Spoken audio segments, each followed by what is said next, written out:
ഇപ്പോൾ സി കൃഷ്ണകുമാർ പാലക്കാട്ടെ ബി.ജെ.പി. നേതാവ് മാധ്യമങ്ങളെ കാണുന്നു. നടത്തുന്നത് ഇന്നലെ പറയുന്നത് ഇത്രയും ദിവസം മലമ്പുഴ വെള്ളം കൊടുക്കുന്നു പറഞ്ഞു. ഇപ്പോൾ അദ്ദേഹം മെല്ലെ വഴിമാറിയിട്ട് ഇപ്പോൾ സംസ്ഥാന സെക്രട്ടറിയെ കൊണ്ട് പറയുകയാണ് മഴവെള്ള സംഭരണി ഉണ്ടാക്കുന്നത്. ഒരു പഞ്ചായത്തിന്റെ മറ്റൊക്കെ ചുമതലയിലേക്ക് മാറ്റിയിട്ട് മന്ത്രി ഇപ്പൊ കൈകഴുകുന്ന അവസ്ഥയാണ്. മന്ത്രി ഇപ്പൊ ന്യായീകരണമില്ലല്ലോ. ജലചൂഷണവും ഇതിൽ ഒരു കാരണമാണ്. അതുപോലെ തന്നെ ഇതിൽ നടന്ന അഴിമതിയും കാരണമാണ്.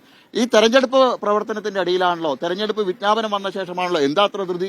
മലബാർ ഡിസ്റ്റിലറിക്ക് കൊടുക്കാനുള്ള താല്പര്യം ഈ കാര്യത്തിൽ അതിൽ താല്പര്യം കാണിച്ചില്ല മന്ത്രി. ഒരു സർക്കാർ മേഖലയിൽ വരേണ്ട സ്ഥാപനം, അതേപോലെ തന്നെ ഒരു സ്വകാര്യ കമ്പനിയാണല്ലോ കേരള ഡിസ്റ്റിലറി.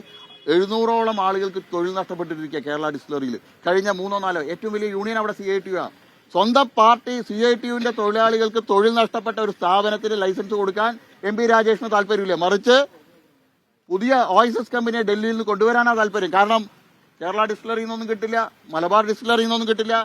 ഓയിസസ് വന്നാലേ ഗുണമുള്ളൂ എന്നുള്ളത് കൊണ്ടാണ് ഓയിസസിനോട് ഇത്ര താല്പര്യം മന്ത്രിക്ക്. കൃഷ്ണകുമാറിന്റെ വാർത്താ സമ്മേളനമാണ് കണ്ടത്. ഒയാസിസുമായി ബന്ധപ്പെട്ട വിഷയത്തിലുള്ള പ്രതികരണം രേഖപ്പെടുത്തുകയായിരുന്നു അദ്ദേഹം. അതേസമയം N. ശിവരാജൻ ഈ വിഷയത്തിൽ കമ്പനി നിലനിൽക്കട്ടെ എന്ന വാദം ഉന്നയിച്ചല്ലോ എന്ന ചോദ്യം ചോദിക്കപ്പെട്ടോ എന്നറിയില്ല. അദ്ദേഹം അതിൽ പ്രതികരിച്ചിട്ടില്ല. ഇന്നിപ്പോൾ പ്രതിപക്ഷത്തെ നേതാക്കൾ രമേശ് ചെന്നിത്തലയും ഒപ്പം VD സതീശനും തിരുവനന്തപുരത്തെ നിയമസഭയിൽ മീഡിയ റൂമിൽ സംയുക്ത വാർത്താ സമ്മേളനം നടത്തി ഈ പ്രശ്നം ഉന്നയിക്കുകയും ചെയ്തു.